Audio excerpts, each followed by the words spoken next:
रुद्राक्ष पर आईआईटी शोध करी है, बड़े बड़े साइंटिस्ट इस पर शोध करें कि रुद्राक्ष के फल में, रुद्राक्ष में एक ऊर्जा, एक तत्व अलग से होता है जो तन पर आने के बाद हमारे ब्लड प्रेशर को और हमारी शुगर का लेवल बराबर कर देता है।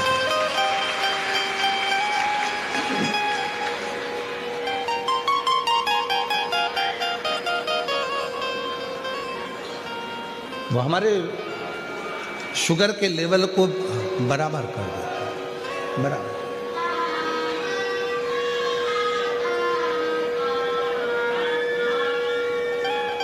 वो साधारण नहीं है। जैसे बेलपत्र का वृक्ष साधारण नहीं होता, दुनिया में कोई वृक्ष ऐसा नहीं है जिसका फल सूखने के बाद वापिस हरा भरा हो जाए।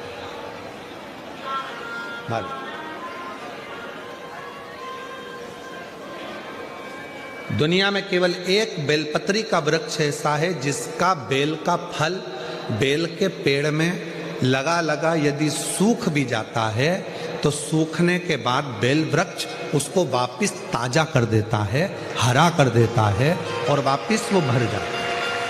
केवल एक बेल का पेड़, बेल वृक्ष केवल ऐसा है जिसका फल पुनः वापिस ताजा हो जाए।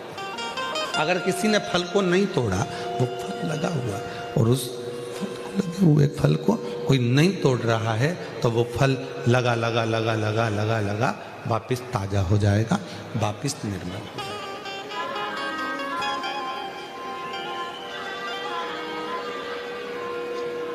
रुद्राक्ष के 4 स्वरूप हैं, सफेद, लाल, पीला और श्याम।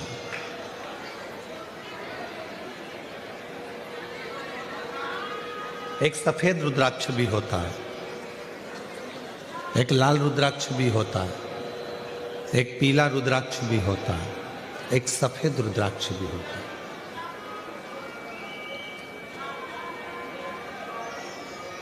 बाबा जी, एक कमल रुद्राक्ष भी होता है, एक शालिग्राम रुद्राक्ष भी होता है। वो शालिग्राम की आकृति का होता है। एक कमल रुद्राक्ष होता है, वो कमल की तरह खिला होता है, उसके अंदर भी रुद्राक्ष होता है और पत्तियां उसकी निकली होती है। बाबा जी, और जितने रुद्राक्ष होते हैं, एक मुखी से लेकर 14 मुखी तक शिव पुराण में वर्णन है और एक मुखी से 21 मुखी तक स्कंद पुराण में वर्णन है। स्कंद पुराण में सारे रुद्राक्षों में, मान लो एक मुखी रुद्राक्ष आपको मिल गया, बाबा की कृपा है। अगर असली मिल गया तो ये शिव कृपा है, शंकर की करुणा, शिव की दया।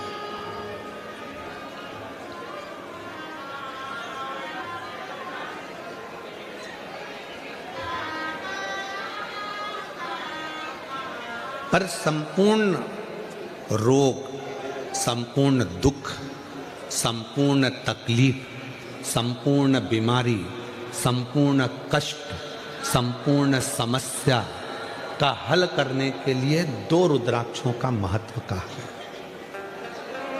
बहुत सालों के बाद ये बात निकली है व्यासपीठ से। हो सकता है आप लोगों के भाग्य होंगे, सूरत वासियों के, तो ये कथा नहीं।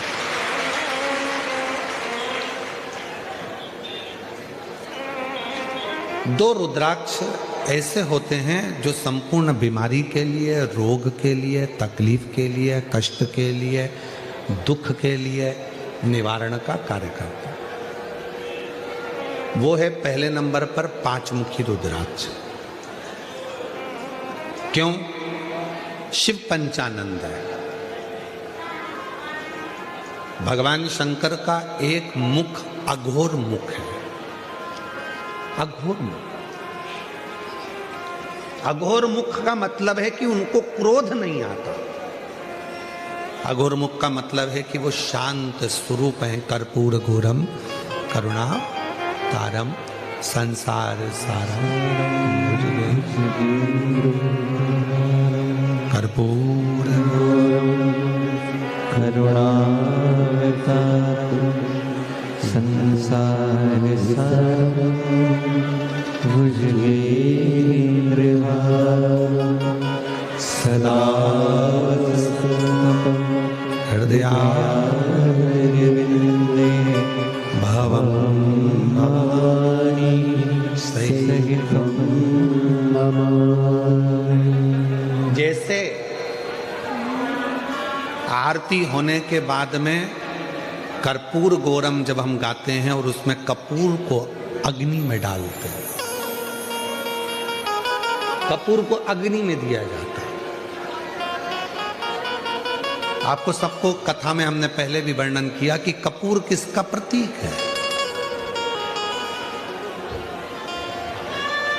जो आरती के बाद में कपूर लगाया जाता है वो किसका प्रतीक है। यदि आपने पूर्व में शिव पुराणों को सुना होगा तो उसमें हमने वर्णन किया है।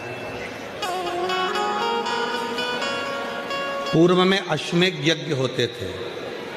अश्वमेध यज्ञ का जो अश्व होता था वो पूरा दिग्विजय करने जाता था, फिर वो अश्व आता था और उस अश्व को अग्नि की साक्षी में दिया जाता था।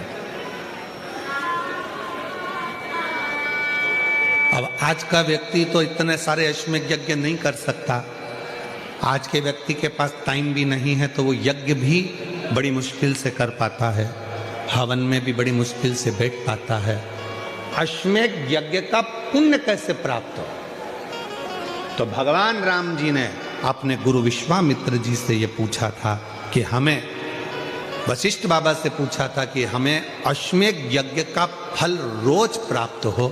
हम अश्वमेध यज्ञ तो एक ही बार करें, पर उसका फल रोज प्राप्त हो, उसके लिए क्या करना चाहिए। तो वशिष्ठ बाबा ने, विश्वामित्र जी ने उस अश्वमेध यज्ञ के अश्व को कपूर बना दिया और उस यज्ञ कुंड में छोड़ा। तो कहा वशिष्ठ बाबा ने और विश्वामित्र जी ने, जब संसार का मनुष्य अपने घर में नित्य आरती करता है, विशेष आरती में जब कपूर की आरती करेगा तो उसको अश्वमेध यज्ञ का फल उसी क्षण प्राप्त होगा। अश्वमेध यज्ञ का फल प्राप्त करने के लिए हम रोज आरती के बाद थोड़ा सा कपूर लगा देते हैं और हम बड़े प्रेम से गाते हैं कर्पूर गौरम, वो अश्वमेध यज्ञ का फल।